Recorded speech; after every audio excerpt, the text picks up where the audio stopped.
Hello everyone, I am Vivian Cackerel and I don't know how to love people. Happy Pride!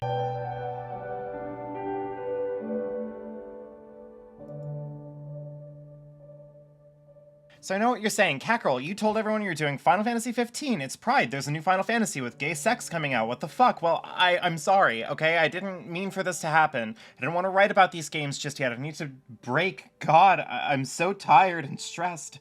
But it's been a few days since I've mixed uppers and downers in the forms of playing Adastra and Arches, two games from the Echo Project team. You remember that game I did a video on a couple months ago? Yeah, so I'm here now. Both of these games have made me weep like a baby, and instead of having a normal response, I've started writing stupid essays on both of them at once. I don't know why I'm doing this now. I have to move in a few months. You don't believe me? Look, here's my Final Fantasy 15 script. Here's the footage. Look at it. I'm gonna pause and give you room to look at this. Okay, I'm okay. I'm okay. Okay. I'm okay. I'm gonna be okay. Things have been rough for me, and surprisingly playing more games from the people that made me be emotionally compromised in public hasn't helped that. But the only way out of this mess is through. The only way out is through. The only way through for me, a freak, is by talking about this game. And then Arches. So, I have a lot of tension right out the gate in actually talking about Adastra, but partially because it is an extremely weird game to recommend to people. The game is, first and foremost, erotic. Please don't kill me, Mr. YouTube. I won't show you anything, but can we talk about that? Like, if you wanted to get in on this because you saw the big lad's big, large, fluffy body and decided that you wanted to go to there, I hope you also like sci-fi political thrillers, because that is what we've got. Like, mostly. Like, I'd say it's at least like 2/3 of the game. But on the other hand, if you want to learn about this kind of like bizarre world, I hope you're also okay with a ton of schlongus and homosexuality with big sexy dog people, because that's just gonna be a thing. There's a lot of interesting stuff in the VM that happens that I'm gonna have to not show footage of because two of the main characters are frequently naked. No, we can't turn the car around to make the Final Fantasy video instead. It's surreal thinking about this game, writing this, remembering I experienced it and wept late into the bitter night, and I think part of that is because it is really hard to believe how serious a text it is at first blush. Like, the art style alone is very cartoonish, a fair bit different from the style of their first novel, Echo, and instead of it being a horror story, it's a sci-fi epic that kicks off when, I kid you not, Amicus, his name is Amicus, finds you. The default name is Marco, apparently, but my first time through I used my Furry dead name because I'm a sicko. On your first night in Rome, having started a semester abroad, he kidnaps you, takes you aboard his spaceship, which is surprisingly Roman-themed, and you have a prolonged back and forth that culminates in more than a couple fights, verbal and physical, including almost dying by accidentally piloting the ship into a star. Amicus presents the issue that there's not enough fuel to go back to Earth and have him get back to his home, and he may also have committed what is known as a felony by making first contact without approval. He explains that in order for you both to not get killed ASAP, you have to pretend to be his pet when he gets home. That's the premise. It's the kind of story that opens so gratuitous and silly that it almost begs you to lower your guard. If you're a fan of the genre the story is playing in, which obviously I'm not, I just have a friend. If you know, you can kind of write the story in your head, right? Like, you pretend to be his pet, you fall for him, he falls for you, you bone a bunch, there's some drama around his ascendancy to the throne, your love prevails, he becomes emperor, and you're his precious love. Roll credits, happy end. Does this come to pass? Fuck. Fuck. Kinda? Look, it's complicated. The story has established the kind of burden that a lot of games in these kinds of places would hand-wave, usually by having the pet grow to find the situation hot, in my friend's experience. But Adastra's big element here is that it does not take much for granted at all. Everything you learn about Amicus, his society, the way his people treat their children planets, the differences between Adastra, the planet they live on a moon, is called Adastra, Akemia, Amorpha, the wants and interests of Cato, Alexios, Cassius, Neferu, my beloved, Virginia, the parents, the pseudo-gods that gave all these animal people the technology they use. All of this is woven intimately into the story. Most important among them is the story's interest in taking you from point A, you've been kidnapped and are forced under threat of death to pretend to be this guy's pet, to point end where you're weeping because you don't know how you're going to get through life without Amicus. Spoilers, by the way, he's fine. Just can't be together for 8 years. If it feels like I'm getting distracted easily, it's because Adastra is very rich. There's a lot of stuff packed into the Horny Wolf game, and we will unpack what we need, but almost everything I could bring up is connected to the winding vines and branches of this narrative. It's impressive to consider in its totality, but it makes it annoying to talk about without a, glossary to reference. For now, though, let's focus on this. How do we get the couple together? So this is a pretty typical question in the game, but in a story that is this particular, this conscious of every component in it, an extremely crass setup is instead turned into something of a nightmare to contend with. From the start, Marco isn't some listless, easily overlooked, bored guy waiting for something exciting to happen. The story opens with him living his dream of starting his semester in Rome. It establishes that he's been saving up for this for years, that he has friends and a good relationship with his parents, so getting kidnapped is horrifying to contend with. They deny the obvious sexy angle, and that's kind of the tone you're actually here for. To Adastra's credit, they spent a lot of time working out this part of the relationship too, with Amicus realizing pretty early, still on the ship, that he really fucked up because he thought that humans were children that his people had abandoned. What does that mean? Well, okay, so the world of the Galaxias can be broadly split up into three big categories of sapient life. You have, at the top, the parents, extra-dimensional, inscrutable, the progenitors of sentience in the universe, maybe. They left behind a bunch of old technology that has brought the siblings into the realm of intergalactic travel. That brings us to the siblings. The siblings are, well, they're the furries here. Each one loosely connected to a different kind of ancient culture, like Rome, Greece, Egypt, etc. They are the major dominant powers in the Galaxias, have a bunch of fancy technology, some from the parents, and they're tasked with finding other sapient life and uplifting them, dubbed children, in theory, what humans should be, but we have no cultural memory of any alien species coming in to teach us about things, and we've developed outside the watchful eye of any sibling species. So Amicus coming to Rome and yanking you out of your dorm, that was first contact, kind of. It's complicated. At this point, you can't return home, but Amicus can help you get back when he gets the throne, and you agree to help him.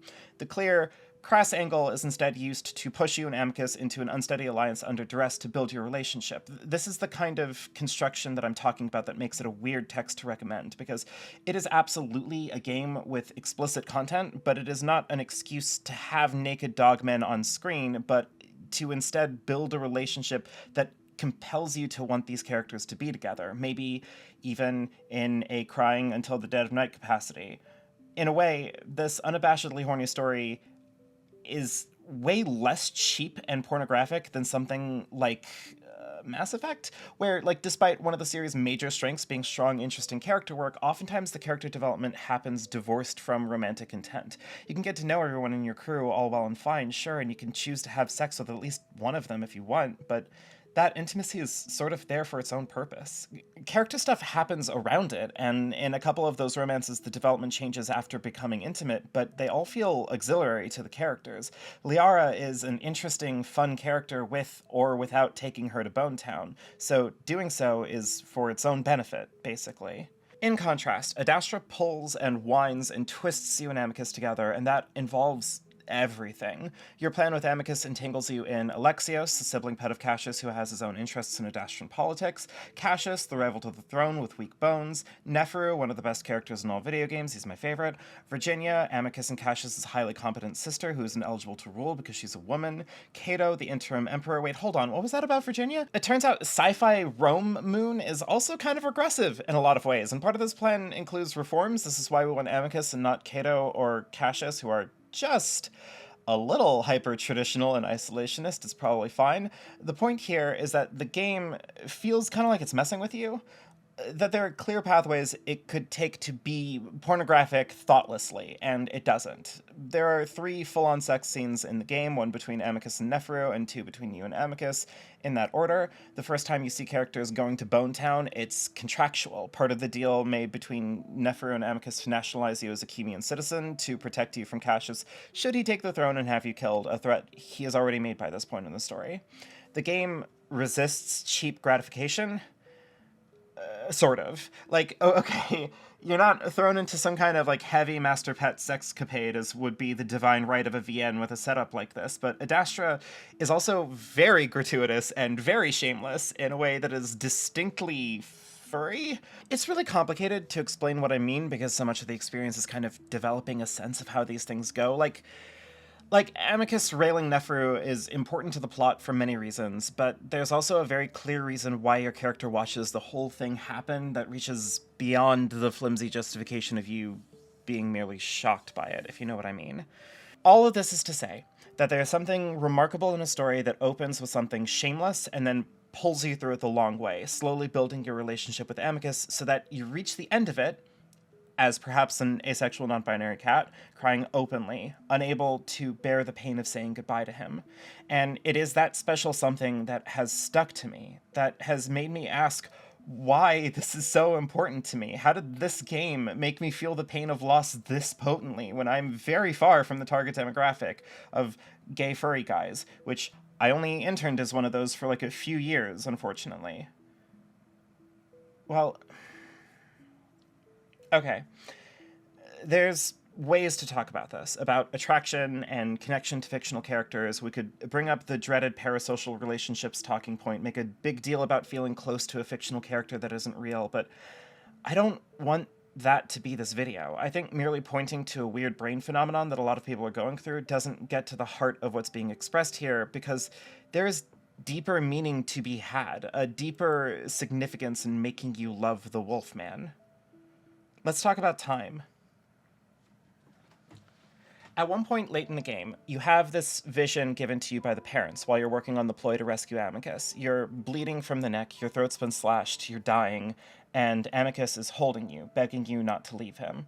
The parents warn that this will come to pass unless you submit yourself to their will. See, a big conflict thousands of years from now will come about, and everything they've been doing to you, to Amicus, hell, going so far back as with Mira, the woman the first emperor of Adastra, Drusus, was in love with, has been gently influenced by them in order to prepare the Galaxias for massive future war. And they can save you from this fate, give you your life back to spend with the one you love, or you can say no. Now, by this point in the text, things have escalated with Amicus. You've already been intimate with him, you sleep together, you've helped him all but secure the throne, only to at the last moment have Cato fake the final trial and have Cassius take the throne, throwing Amicus in the dungeon and putting your head on the chopping block, only to be saved by the deal struck with Neferu. You're basically confined to the palace with no idea when you'll be able to see Amicus again, while you, Neferu, and Virginia work on a plan to rescue him and right things. You get this new element thrown into the mix here. Die or submit. So, of course, I refuse them. I've played video games before. I know that in dramatic storytelling, if big, powerful gods tell you under threat of death to submit to their will, you say no thank you. And the big plan goes on, with you having retrieved footage of Cassius's victory being faked, the evidence that links Cato to the death of the previous emperor. You confront Cassius, and he concedes and agrees to step down. Next morning, he's poisoned by Cato, who frames you, calls for your execution. You, on the run, badger Alexios into freeing Amicus, who stops Cato from executing Neferu in the nick of time. He fights Cato for the throne. You intervene to help him. Cato gets a lucky shot in, slits your throat, and you die. Bad end. So when you reload from that point, you made a save, right? And submit to them, all of this happens again, but as you're bleeding out in Amicus's arms, he too receives a vision from the parents, and they pose him a similar question. They can save you, save his love, if he submits to their will. And he does. You're given parent tech in your throat, miraculously saving your life, and 9 months on Adastra before you have to be sent on your mission back to Earth. You're going to be an ambassador, on a mission to uplift humans not as any one child to any sibling, revealing that every sibling tried and failed to uplift humans, that's why they all look like ancient cultures. But instead, humans will be the first new sibling race since God knows. This process, however, will take 8 years, and Amicus cannot be with you for it, or even be in touch, considering how far apart you both are. This is what I wanted to talk about with time.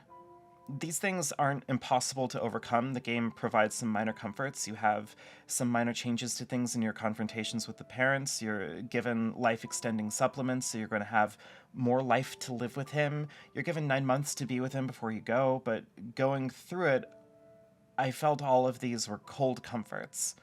Things we say to each other when things go wrong, when plans pull us away from each other. It taints the entire thing. The time you have, the time you may have, all of it has been made conditional because neither you nor Amicus have control over your own lives anymore.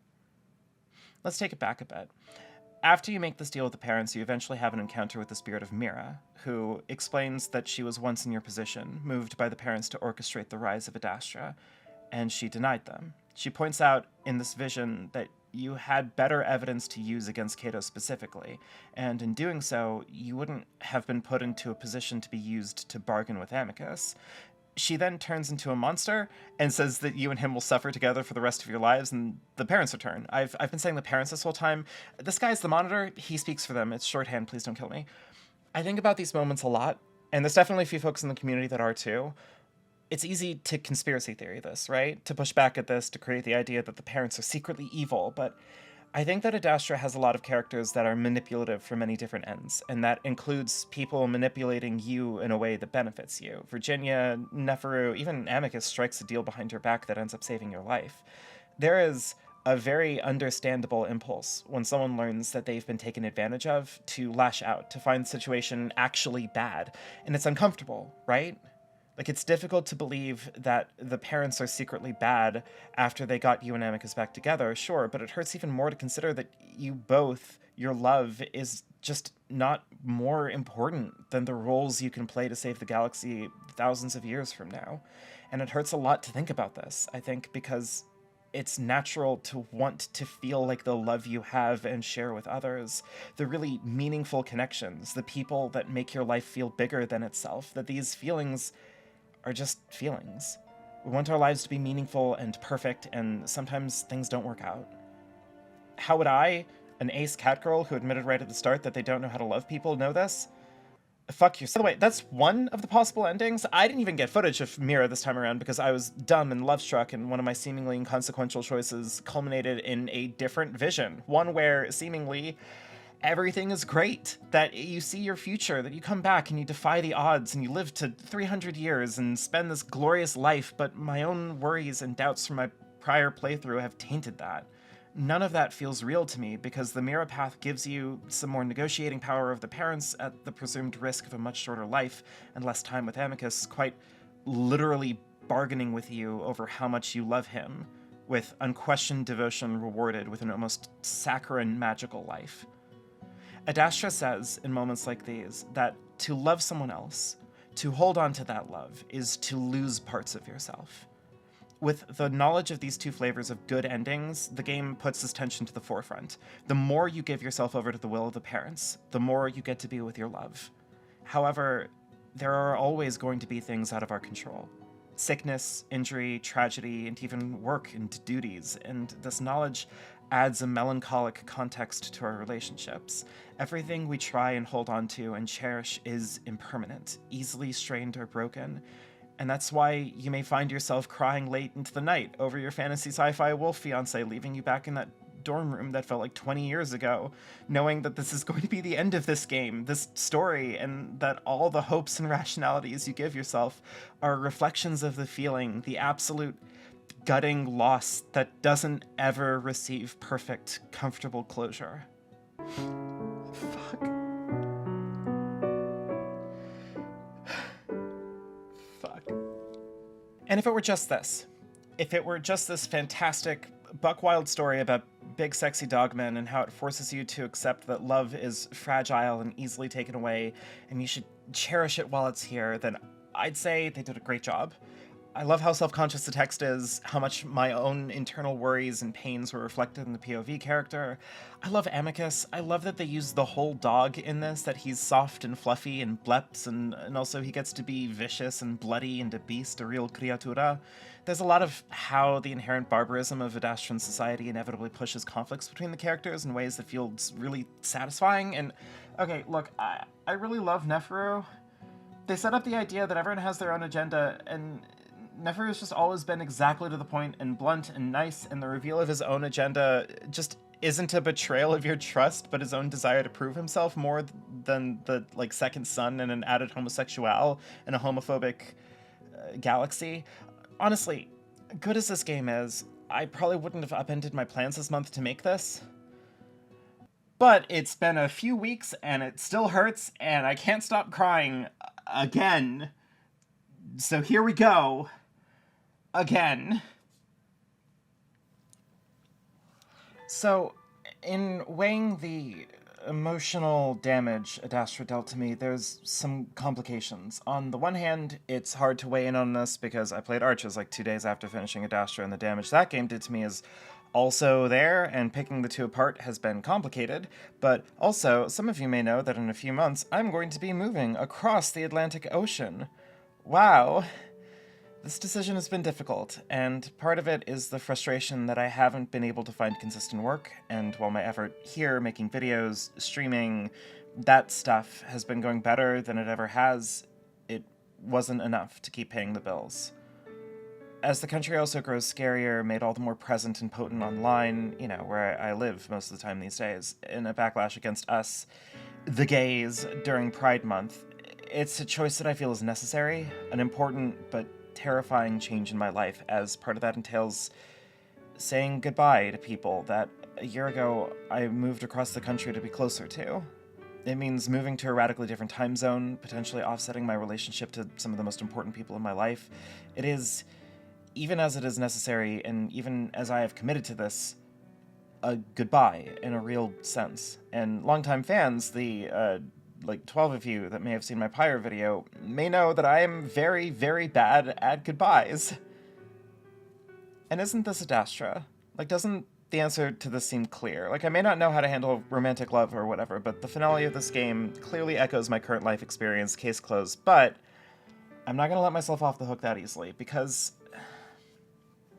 of course I love Amicus. I want to, as I did, shelve any discourse about parasocial relationships going into this, because I think at this point the lure of using it as a clean, easy way to compartmentalize these feelings, make a big point about, the need for connection and how it can be turned onto fictional characters, bingo bango. But I want to explore this. I want to explore these feelings because it's important. So okay, for starters, asexuality is a spectrum, so to be able to love romantically, sexually, what have you, is not hard and fast outside of the realm of asexuality. Where am I on this? Okay, remember that Echo video that I did talking about how I learned early on in my teen years to contextualize myself as a closeted gay furry? Well, that version of me feels very seen here, obviously, but it's weird to hone in on this, where Echo unearthed this specter of my past, Adastra drew it into focus, and now I have to ask, what is it about me that I don't know how to love people? Because I do love the things Amicus does, the way he behaves with Marco, the way he's earnest and compassionate and makes mistakes and learns from them and cares about him, and that is kind of the lore of the romantic novel, the dating sim, the gay erotica VN, is to give you this composed, curated slice of love. And it's made all the more potent by the shameless furriness of it all. Maybe there's something to writing coming out of a community that is very recklessly horny, that delights in the fiction of these bodies, how they look and feel in space, that draws us to this kind of wish fulfillment. Part of what lures me to this is the fantasy of it, the feeling, the furry identity part of my brain that craves this unreal fiction. Also, let's not get it twisted. I know mechanically how to be loving, how to be compassionate and empathetic and kind and all that. I've practiced most of these things all my life, but these don't evoke the feeling. They don't make the idea of loving someone real, Not knowing how to love, in some context, makes sense, because I have gender dysphoria, and I'm maybe more non-binary than I thought I was. I might be shifting to they, them more, so I don't know, keep an eye on that. Additionally, there is, and I don't want to start up queer discourse at the Pride Month, but I've shifted between two communities with two kind of opposing vibes. A lot of furry culture is, oh god, how do I put this? There's kind of a commodity fetishism of dick. In the spaces I traveled, curated obviously by my early years traveling them as a gay little catboy, really emphasized male relationships, intimacy, sexuality, and those spaces had troubles with understanding women. there was this feeling that women were kind of objects for the straights or were participating in dark Yuri in secret in the shadows. When I transitioned, however, like when I came out as a woman, a lot of the trans-friendly spaces had, and still have, kind of an overly affectionate, sapphic love to them. Here, in this new part of my life, trans lesbianism is something that's valued and beautiful and meaningful, and no one's going to say that you're not allowed to like men, but you are going to find people that are pretty quick to condemn men as grotesque, abusive, manipulative creatures. And I think that these separate phenomena make a lot of sense relative to their respective communities.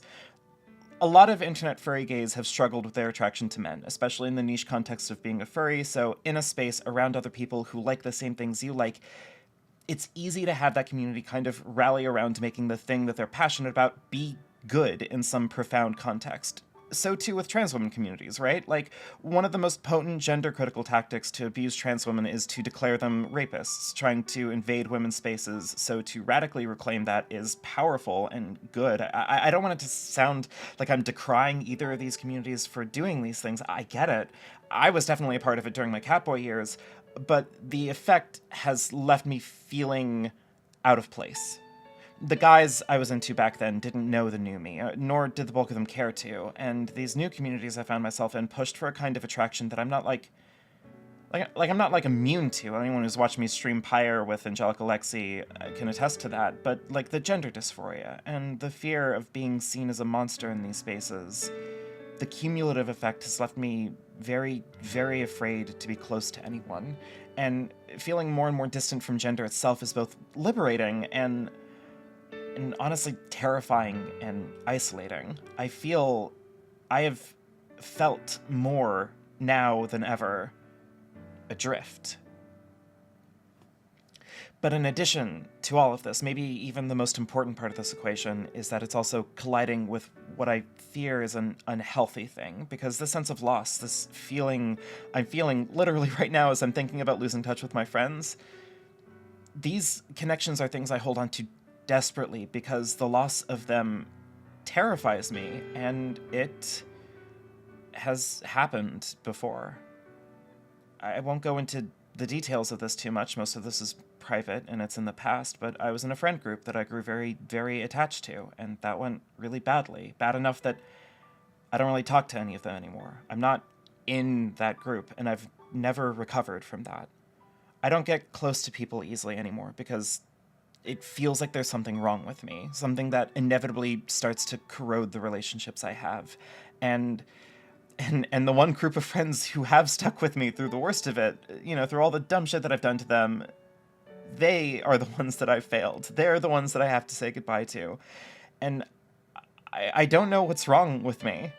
The people who are in constant contact are multiple ticking time bombs that I'm going to set off, and I'm not going to know when or why, and the people that I'm desperately trying to stay in touch with are slipping through my fingers like water through a sieve, and nothing I do seems to help.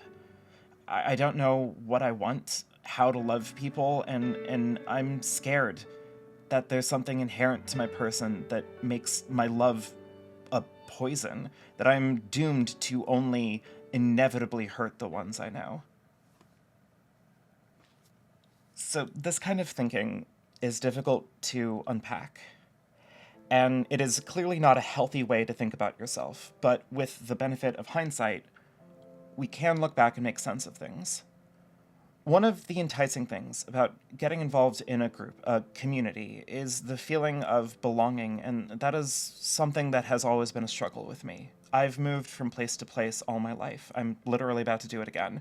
So it's been difficult to feel like I've ever been in one place. That the only consistent place I've been is like terminally online, a perfectly healthy thing that definitely doesn't make you feel like a monster. I can't even keep the joke up this long, I'm sorry. By drifting my sense of community to online spaces, furry communities, FF14 friends and raid groups, streamer friends, Tumblr and Twitter mutuals, and I'm not alone here, have entrusted a significant part of how I get close to other people to an increasingly hostile digital world. Hostile not only because trying to divine how important you are to other people through a medium that's almost always asymmetrical, people trying to encounter each other through nebulous technology, but also because the technology we use, the companies that own them, are incentivized to encourage misery, uncertainty, and inconsistent feedback. It compels people in a deeply unhealthy way to situate yourself as the common denominator to all the miscommunications and lost digital connections in your life. And that kind of thing can drive the healthiest of people mad. So to be part of this nightmare, coming from someone who is struggling with feeling like they're part of any community, a half creature, someone who's struggled their entire life with their horrible self-esteem, someone who has been deeply hurt and traumatized by losing very important people, is it any wonder why I struggle with things like love? Is it any wonder why so many people find themselves feeling isolated and misunderstood and lost in a digital sea of people? That's something even Adastra touches on. The parents make it clear that you and Amicus were planned to be together by them, that this was a divine fate for the both of you. You're meant to be. And that doesn't come as a comfort to them. Not entirely.